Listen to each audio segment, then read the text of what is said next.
नमस्कार, जय हिंद, वंदे मातरम। सभी का अभिनंदन है एनडीसी निःशुल्क क्लासेस में। मैं चाहे बीकानेर में रहूं या बीकानेर से बाहर रहूं, लेकिन आपकी क्लासेस जो है वो निरंतर चलनी चाहिए। और इसका उदाहरण ये आज अभी जो क्लासेस चल रही हैं वो आप देख ही रहे हो, है ना। चलिए, तो आज की अपनी जो क्लास रहेगी वो जीवनी। देखिए, मैंने पहले भी आपको बताया था कि ये जो विधाएं, जो कहानी, उपन्यास, नाटक, एकांक की जो विधाएं हैं, इन विधाओं को छोड़कर जैसे जीवनी आती है, आत्मकथा आती है, डायरी आती है, आलोचना आती है, तब हम लोग जो है तैयारी नहीं करते। लेकिन आप कभी भी ये सोचकर नहीं तैयारी करें कि बस अब सीमित स्तर पे तैयारी करें। नहीं, आप तैयारी, जब वैकेंसी आए तो ऑब्वियसली सीमित स्तर पे तैयारी करो। वैकेंसी जब तक नहीं आती तब तक जितना गोते लगाना है लगा लो। ये जो हिंदी का सागर है या जो सब्जेक्ट का सागर है, ज्ञान का सागर है, उसमें जितने गोते लगाने लगा लो। विज्ञप्ति आ गई, उसके बाद आप देख लो कि हाँ, अब अपने को इस सीमित एरिया में ही जो है तैयारी करनी है, यानी एक तरह से रिवीजन होता है। तो जीवनी विधा है, सभी परीक्षाओं की तैयारी एक साथ। और बहुत जल्द जो है आपकी राजस्थान जीके की क्लासेस स्टार्ट होने वाली है। और जीके आप एक नए अंदाज में पढ़ोगे और एक आपको पूरी फीलिंग आएगी कि जैसे आप ऑफलाइन क्लास पढ़ रहे हो। क्या पढ़ रहे हो? जैसे ऑफलाइन क्लास पढ़ रहे हो, ठीक है। और क्योंकि देखो, बहुत मेहनत की है पिछले, जब से आपको वो असिस्टेंट प्रोफेसर का विश्लेषण बताया था, उसके बाद से लेकर आज मतलब इतने दिन हो गए, तो बहुत मेहनत की है कि कैसे बढ़िया पढ़ाया जाए, क्या कंटेंट बताया जाए। जो घिसा पिटा पैटर्न है कि हम लोग सिर्फ भौतिक विभाग पढ़ने लग गए, फिर उसके बाद जलवायु, फिर नदियाँ, फिर ऑब्जेक्टिव, वो नहीं, कुछ लॉजिक तरीके से और इस तरीके से, जिस तरह से मतलब जो बड़े एग्जाम देने वाले अभ्यर्थी पढ़ते हैं, उस तरीके से आपको पढ़ाएंगे ताकि जीके में ही हम इतना अच्छा स्कोर कर लें कि हमें सब्जेक्ट में जो है एक सेफ जोन मिल जाए और फिर हम खुलकर खेलें। समझ रहे हो बात आप? उसी तरह से तो चलिए हम क्लास की ओर बढ़ते हैं। तो सबसे पहले आप पढ़ेंगे जीवनी। हम पढ़ते हैं जीवनी विधा। आप जानते हैं किसी विशेष व्यक्ति के जीवन पर लिखे जाने वाली जो विधा है वो क्या कहलाती है? जीवनी कहलाती है। यानी अच्छा, सब क्या आपकी और मेरी भी जीवनी लिखी जा सकती है? नहीं, इसमें परिभाषा में होता है किसी व्यक्ति विशेष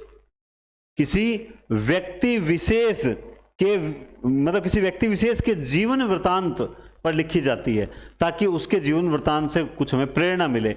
अगर आपके जीवन से किसी को प्रेरणा ही नहीं मिल रही तो फिर आपके किस चीज की जीवन नहीं लिखेंगे? ये कि आपने जीवन भर आलस्य में बिताया, ये कि आप जीवन भर निराशा से घिरे रहे, ये कि आप जो है हर काम बीच में छोड़ के चले जाते थे, ये कि आप जब मंजिल मिलने ही वाली थी तब आप लोग पीछे हट गए, ये कि आप हार के बाद रोते थे, आगे बढ़ते नहीं थे, ये जीवनी लिखा जाए। तो यूं समझ लीजिए कि हमारा और मतलब जिनकी जीवनी लिखी जाती है वो कितने व्यक्ति विशेष होते हैं। तो उसके बाद आप देखेंगे कि सबसे कहते हैं कि हिंदी के प्रथम जीवनीकार जो हैं वो गोपाल शर्मा शास्त्री को कहा जाता है। सबसे पहली मतलब प्रथम जीवनीकार, देखिए यहां पे लिखा हुआ है प्रथम जीवनी और यहां प्रथम जीवनीकार, दोनों बातों में अंतर है। क्यों अंतर है? क्योंकि गोपाल राम शास्त्री की जो जीवनी है, दयानंद दिग्विजय, क्या है? दयानंद दिग्विजय नाम से इन्होंने जीवनी लिखी थी। लेकिन जब बात आती है, प्रथम जीवनीकार यही कहे जाते हैं, ठीक है, प्रथम जीवनीकार ये हैं। लेकिन जब बात आती है कि सबसे पहली जीवनी, सबसे पहली मतलब सभी तत्वों से पूर्ण, जो भाई सब विधाओं के अपने अपने तत्व होते हैं, तो जो सभी तत्व हैं, जीवनी विधा लिखने के जो तत्व हैं, है ना, सभी जीवनी के सभी तत्वों से पूर्ण, अगर प्रथम जीवनी पूछा जाएगा ना कि भाई सभी तत्वों से पूर्ण प्रथम जीवनी कौन सी है, तो वो अहिल्याबाई का जीवन चरित्र है, जो कि कार्तिक प्रसाद खत्री द्वारा लिखी गई थी। तो इस बात को थोड़ा समझ लेना कि प्रथम जीवनीकार अलग हैं। तो सर ऐसा कैसे हो सकता है जो प्रथम जीवनीकार? क्योंकि इस विधा में पूर्ण रूप से यूं मान लीजिए जीवनी के पूरे तत्व मौजूद नहीं थे। तो ये तो होता ही है, आप जब हिंदी साहित्य में जब पढ़ते हैं कि प्रथम रचना कौन सी है और प्रथम कवि किसे कहा जाता है, तो कहीं आप देवसेन पढ़ते हैं, कहीं श्रावकाचार्य पढ़ते हैं। सर ये अलग अलग क्यों होता है? रचना अलग है और प्रथम कवि अलग है, ये क्यों होता है? क्योंकि कुछ ना कुछ कारण तो है ही। अब बात आती है, इस विधाओं में हमें ज़्यादा विस्तृत अलग अलग युगों में बांटकर नहीं पढ़ने की आवश्यकता पड़ती, बल्कि आप तो इसको यूं पढ़ सकते हैं कि सबसे इंपॉर्टेंट जीवनियां कौन कौन सी हैं, बस इतना ही पढ़ सकते हैं। जैसे शिवरानी देवी ने लिखी थी, शिवरानी देवी ने लिखी। शिवरानी देवी कौन है? मुंशी प्रेमचंद की पत्नी का नाम है शिवरानी देवी। शिवरानी देवी ने लिखी कि प्रेमचंद जैसे आपको बाहर दिखते हैं ना, वैसे हैं नहीं, मैं जानती हूं इनको, ये कैसे हैं। प्रेमचंद घर में कैसे थे, जिस प्रकार हर स्त्री की ये शिकायत होती है कि एक केड़ा है, एक थाने का है, मन ने ठाए, है ना, तो वैसे ही कुछ अंदाज है शिवरानी देवी का। इन्होंने लिखा प्रेमचंद घर में। तो आनंद लीजिए और पढ़ते चलिए। अमृत राय, है ना, परिवार वाले हैं तो लिखेंगे ही लिखेंगे। अमृत राय ने भी लिखा, देखो, कि कलम का सिपाही। यहां बहुत कंफ्यूजन हो जाता है। कैसे? यहां कंफ्यूजन इसलिए हो जाता है कि जैसे मदन गोपाल है, ये कलम का मजदूर कहते हैं, अमृत राय कहते हैं कलम का सिपाही, हम भूल जाते हैं। तो आप भूलोगे नहीं, म को म से कनेक्ट रखो कि मदन गोपाल मजदूर कहता है, म कहता है, म कहता है, मदन गोपाल कलम का मजदूर कहता है, जबकि अमृत राय कलम का सिपाही कहता है। अगर सबसे पहले हिंदुस्तान में किसी को अमृत पीने का अधिकार तो हमारे देश के सिपाहियों को है, क्योंकि वो अपने जान जोखिम में डालकर हमारी रक्षा करते हैं। तो अमृत सिपाही, अमृत राय ने कलम का सिपाही कहा, जबकि मदन गोपाल ने क्या कहा है? कलम का मजदूर कहकर पुकारा है। इसी तरह से मान लो, एक आध और बता देता हूं, श्याम सुंदर दास की।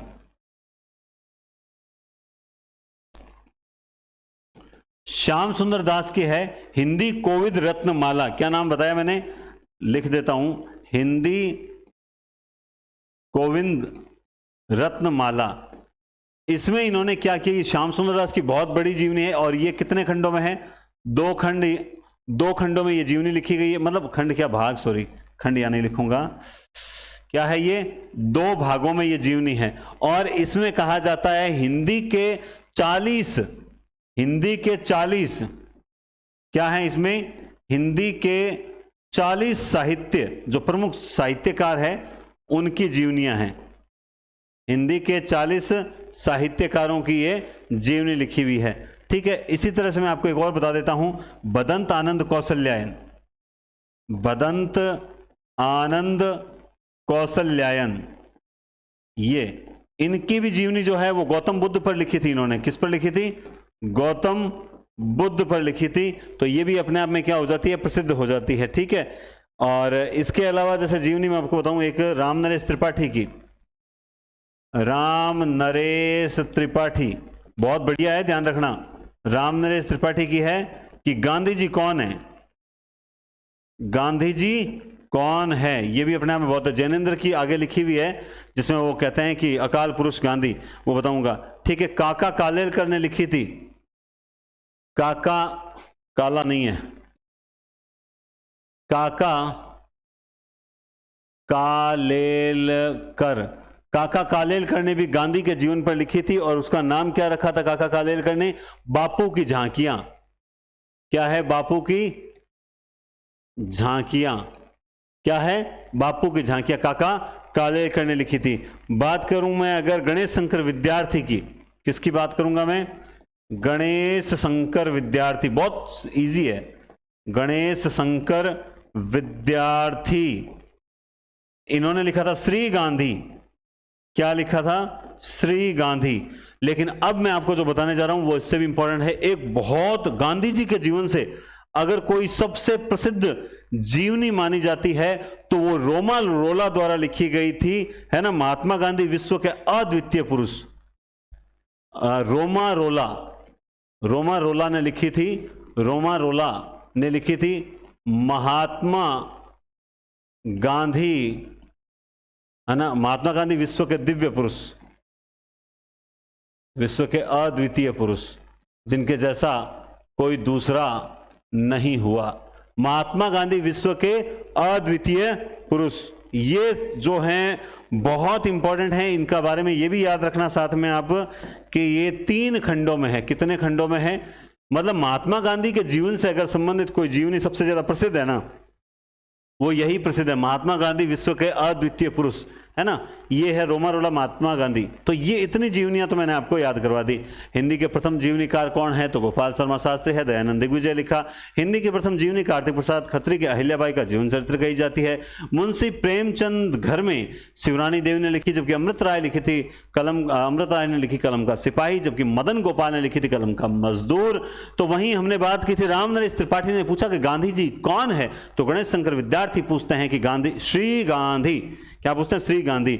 यहां पर आप देखते हैं कि श्याम सुंदर दास ने लिखी हिंदी कोविद रत्न माला, 2 भागों में लिखी, 40 साहित्यकारों का वर्णन है। इसके अलावा बदंत आनंद कौशल्यायन, इन्होंने लिखी थी गौतम बुद्ध पर, क्या लिखी थी, गौतम बुद्ध पर। यह जीवनी इंपॉर्टेंट है। अब हमें कितनी याद हुई, कितनी नहीं याद हुई, इसका पता कैसे लगेगा, मूल्यांकन। मूल्यांकन यानी टेस्ट, टेस्ट देकर, टेस्ट आप अच्छे से दे रहे होंगे।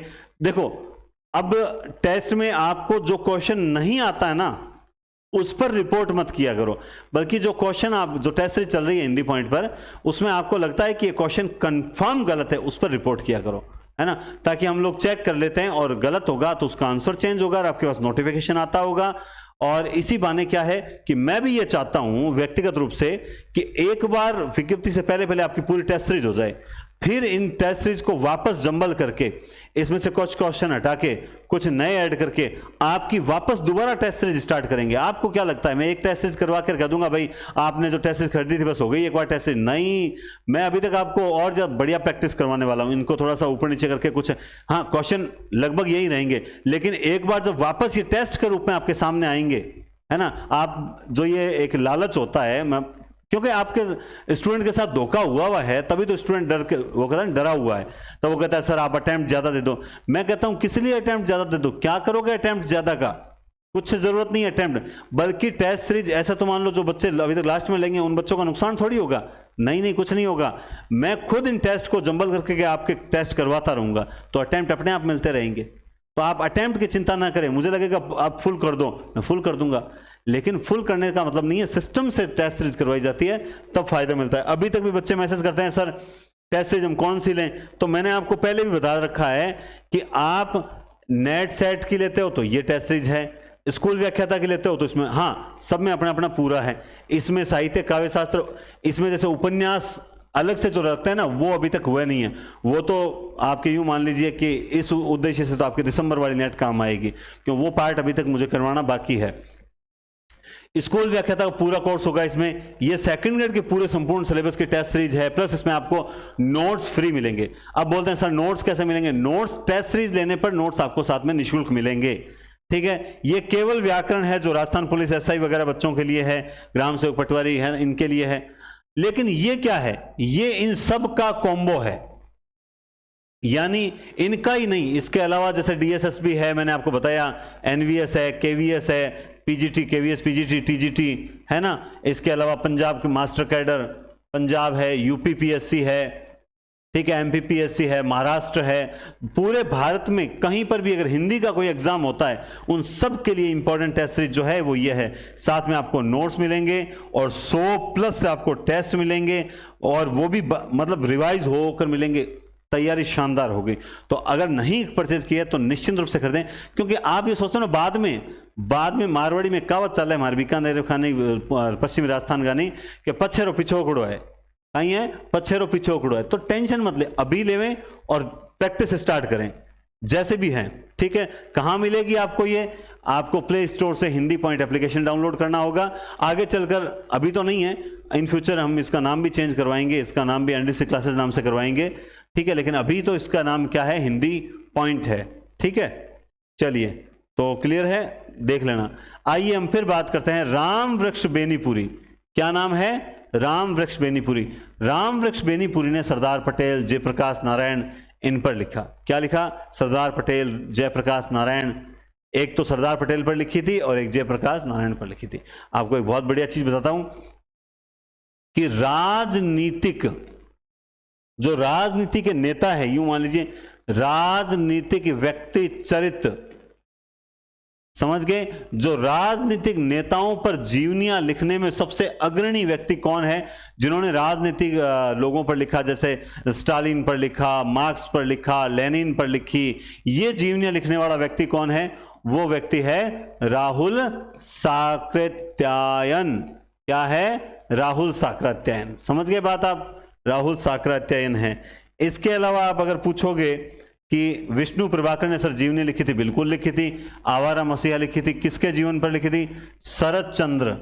किसके जीवन पर लिखी थी? विष्णु प्रभाकर ने आवारा मसीहा लिखी थी, शरद चंद्र के जीवन पर लिखी थी, है ना। इसी तरह से अच्छा, अब इसमें कोई ऐसी इंपॉर्टेंट बात है जो आपको जानने लायक हो, आपको लगता है? मुझे इसमें ऐसा कुछ भी नजर नहीं आता। विष्णु प्रभाकर कुछ भी ऐसा नजर नहीं आता कि सर इसमें स्पेशल आप बात बता दो, ऐसा मुझे नजर नहीं आता। ठीक है, अब बात करते हैं हाँ निराला की साहित्य साधना। ये तो बहुत इंपॉर्टेंट है क्योंकि ये 3 खंडों में है।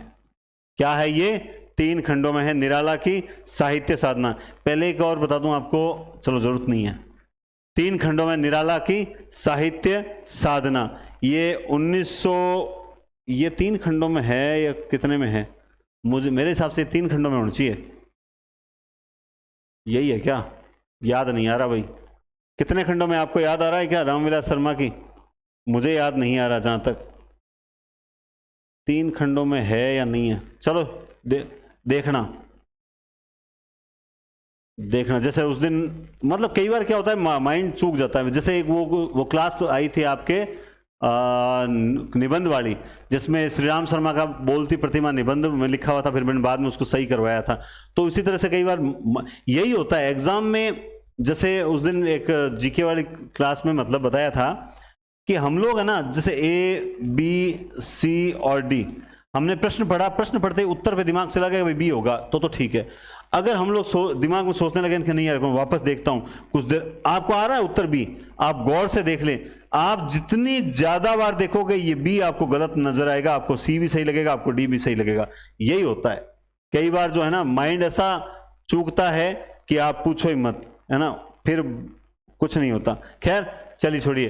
रामविलास शर्मा की है निराला की साहित्य साधना, इसमें कोई संदेह नहीं है। हाँ आप ज्यादा कहोगे तो मैं इसका आपको 1969 इसका सन भी बता सकता हूं, क्योंकि हमने साहित्य अकादमी पुरस्कारों में से पढ़ा था।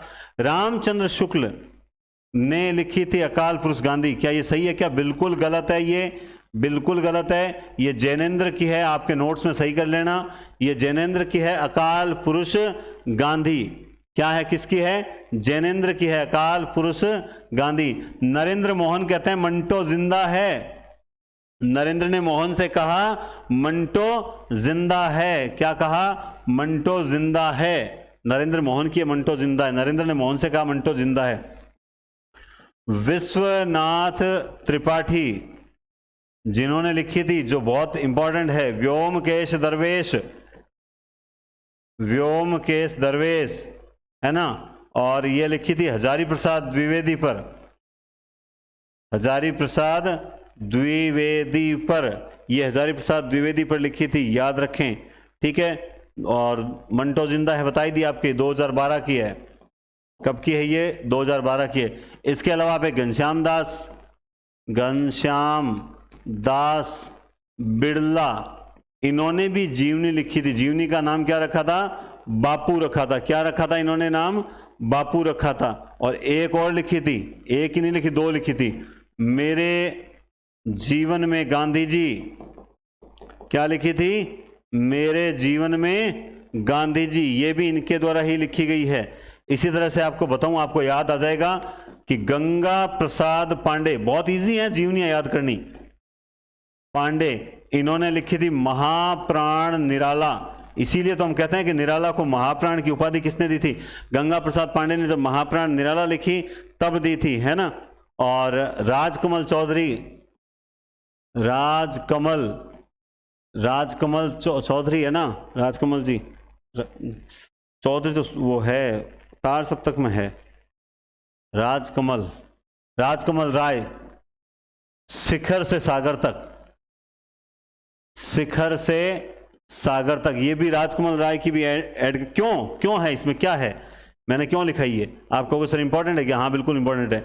ये अज्ञे के जीवन पर लिखी गई है, इसलिए इंपॉर्टेंट है। राजकमल राय की शिखर से सागर तक, है ना। क्लास सही चल रही है, कोई दिक्कत नहीं है क्लास में?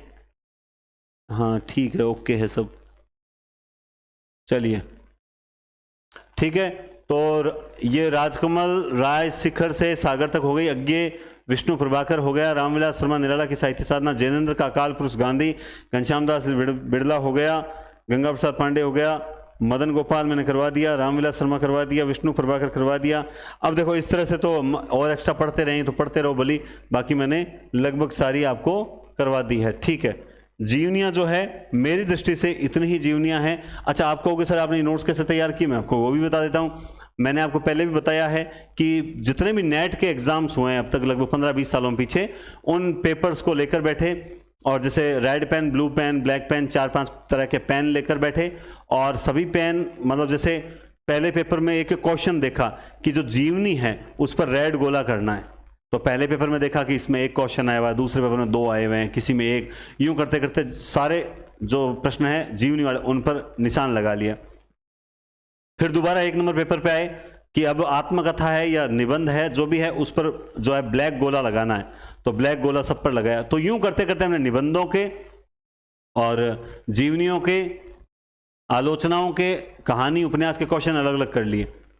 वो तो चलो बड़ी विधाएं हैं, इन छोटी विधाओं में हमने क्या देखा कि जीवनियां मान लो टोटल हमें 20 सालों के पेपर में टोटल 25 या 30 प्रश्न मिले, तो वो इंपॉर्टेंट। फिर देखा कि रिपीट हो रही है, कुछ जीवनियां इन्हीं में से रिपीट हुई है, तो ये लगा कि इंपॉर्टेंट इतनी है इसलिए बार बार रिपोर्ट हो रही है, रिपीट हो रही है, तो इसलिए इस तरह से नोट्स बनाए हुए हैं। तो मुझे जहां तक लगता है ये इंपॉर्टेंट है जीवनियां। ठीक है, बहुत बहुत धन्यवाद, थैंक्स फॉर वाचिंग, और लगातार साथियों शेयर करते रहें और लाइक करते रहें। बहुत जल्द राजस्थान जीके की क्लासेस स्टार्ट होने वाली है और अब अपनी क्लासेज को जो है वो बूस्ट करने का मौका आ चुका है। मैं एक अकेला नहीं कर सकता, मैं एक अकेला चल दिया, लोग आते रहे, कारवां बनता गया। आप लोग सहयोग करते रहेंगे, वैसे आप लोग काफ़ी सहयोग करते हो, उसके लिए मैं आपको प्रणाम करता हूं। और अभी विज्ञप्ति आने वाली है, एक बार आपको 4-5 दिन यूं मान लीजिए कि जबरदस्त सहयोग करना है। रीजन क्या है, क्योंकि अब जैसे ही क्लासेस खत्म होने वाली है, मैं आपकी एंट्री करवाने जा रहा हूं काव्य शास्त्र में। बस 1-2 क्लास और है, ज़्यादा 2 या 3 क्लास और होगी, उसके बाद एंट्री करेंगे हम काव्य शास्त्र में। इधर काव्य शास्त्र स्टार्ट, उधर राजस्थान जीके स्टार्ट, ताकि क्या है कि काव्य शास्त्र जो आनंद वाला सब्जेक्ट और जीके, आप जीके पे आप ज़्यादा फोकस करोगे। ठीक है, तो बहुत बहुत धन्यवाद, टेक केयर, शुभ रात्रि।